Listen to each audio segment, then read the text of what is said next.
जय Shri Ram. Mission depression free Bharat में मैं राशि आप सभी का फिर से हार्दिक स्वागत करती हूँ। दोस्तों, आज मैं जिस विषय पर बात करने जा रही हूँ ना, वो सिर्फ एक साइकोलॉजिकल टॉपिक नहीं है, बल्कि वो लाखों लोगों की दर्द भरी हकीकत है। और वो है नार्सिसिस्ट साइकोलॉजी। कई लोग आज ऐसे रिश्तों में फंसे हुए हैं जहां उन्हें लगता है कि सामने वाला उनसे बहुत प्यार करता है, वो उनकी परवाह करता है, वो उन्हें बहुत खास समझता है। लेकिन धीरे धीरे उन्हें ये एहसास होता है कि वो रिश्ता प्यार नहीं था, वो बस एक खेल था, एक मानसिक खेल। और उस खेल का खिलाड़ी था या थी एक नार्सिसिस्ट।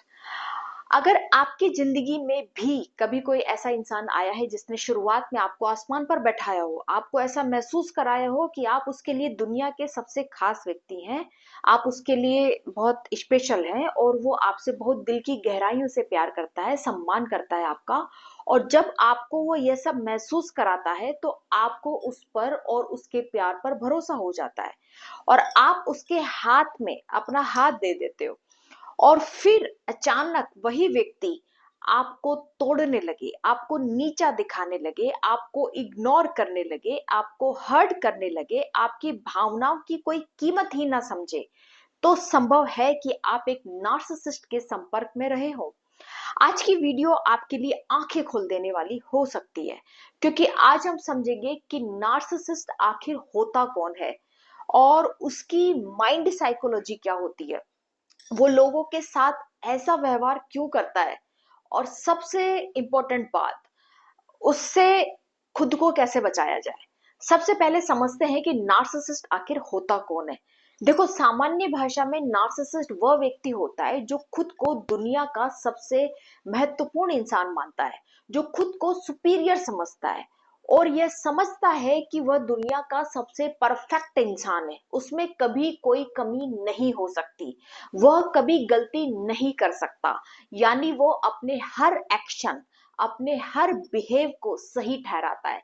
यानी उसे लगता है कि उसने जो भी किया सब कुछ ठीक किया। उसे हर समय प्रशंसा चाहिए होती है, हर समय ध्यान चाहिए, हर समय उसे वैलिडेशन चाहिए।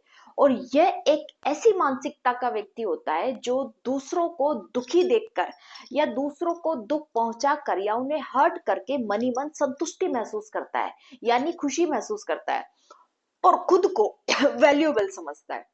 लेकिन सच्चाई ये है कि ये अंदर से बेहद ही इनसिक्योर होता है। अब समझते हैं नार्सिसिस्ट की सबसे खतरनाक चाल, वो है लव बॉम्बिंग। दोस्तों, जब नार्सिसिस्ट आपकी जिंदगी में आता है ना, तो वो कभी भी अपने असली रूप में नहीं आता।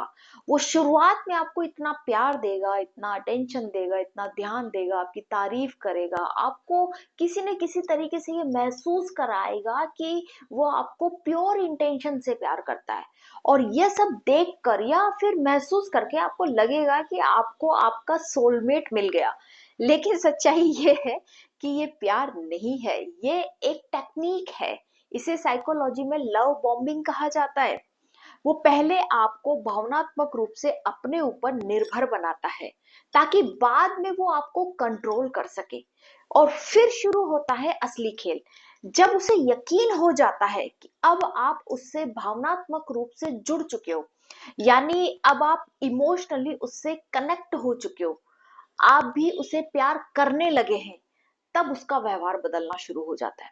वो आपकी गलतियां निकालने लगता है, आपकी कमियां बताने लगता है, आपकी भावनाओं को छोटा साबित करने लगता है और आपको इग्नोर करने लगता है, आपको हर्ट करने लगता है। और धीरे धीरे आपका कॉन्फिडेंस कम होने लगता है और आपको समझ नहीं आता कि अचानक ऐसा क्या बदल गया। लेकिन सच्चाई ये है कि कुछ भी नहीं बदला, बस अब उसका असली चेहरा आपके सामने आ रहा है। दूसरा, उसका दूसरा हथियार है गैस लाइटिंग, यानी खुद गलती करके आपको ही गलत साबित करना। एक नार्सिसिस्ट की सबसे खतरनाक आदतों में से एक है गैस लाइटिंग।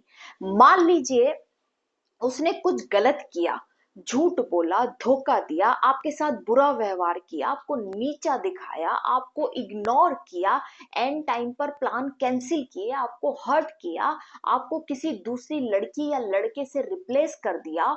और जब आप उनसे इन सब के लिए सवाल पूछेंगे या कोई जवाब मांगेंगे, तो वो अपनी गलती स्वीकार नहीं करेगा, बल्कि आपको ही गलत साबित करेगा। वो कहेगा कि तुम जरूरत से ज्यादा सोचते हो, तुम खुद ही गलत समझ रहे हो, मेरी ऐसी कोई इंटेंशन नहीं थी, तुम खुद ही अपने मन में अपनी कहानी बना रहे हो, मैंने तो ऐसा कुछ नहीं किया, ऐसा तो कभी हुआ ही नहीं, मेरी ऐसी मंशा नहीं थी, तुम्हारी खुद की सोच ही खराब है, तुम गलत सोच रहे हो, आदि आदि।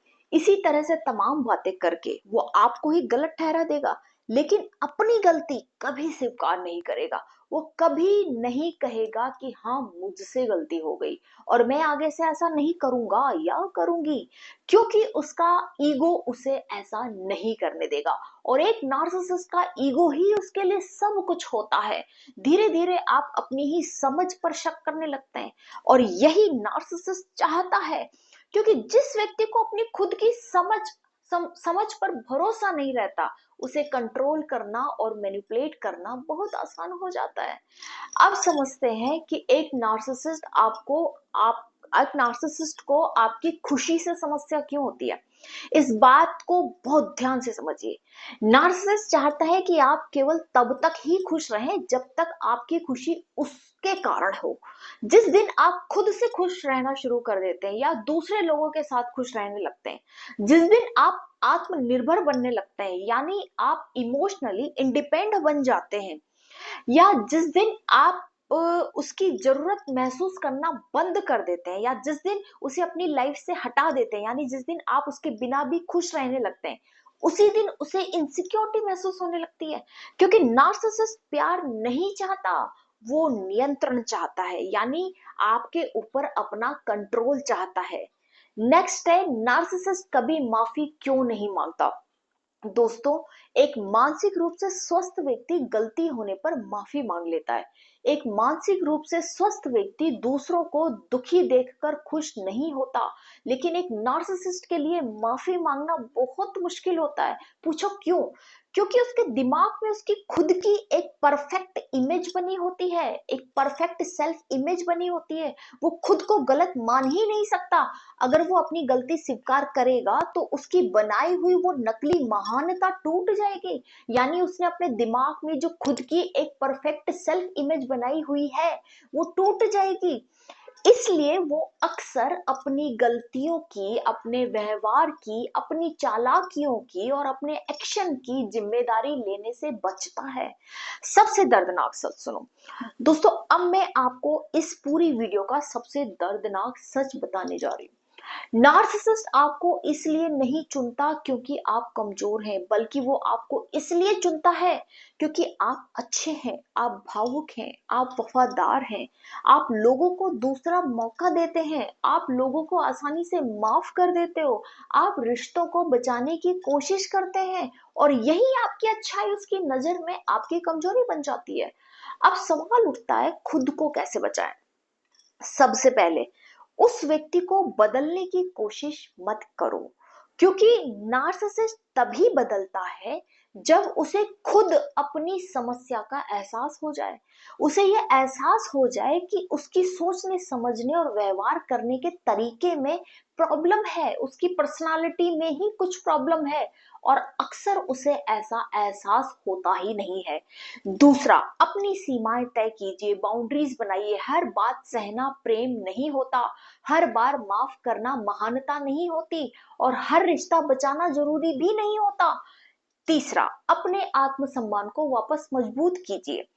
याद रखिए, जिस दिन आप खुद को महत्व देना शुरू कर देंगे, उस दिन उसी नार्सिसिस्ट की ताकत खत्म हो जाएगी।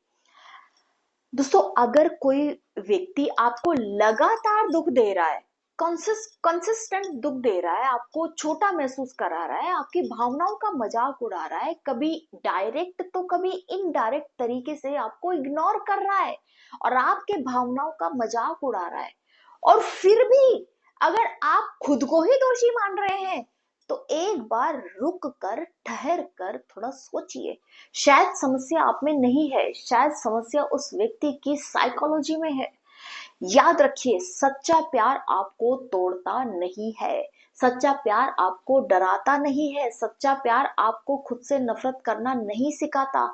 सच्चा प्यार आपको मजबूत बनाता है, कमजोर नहीं।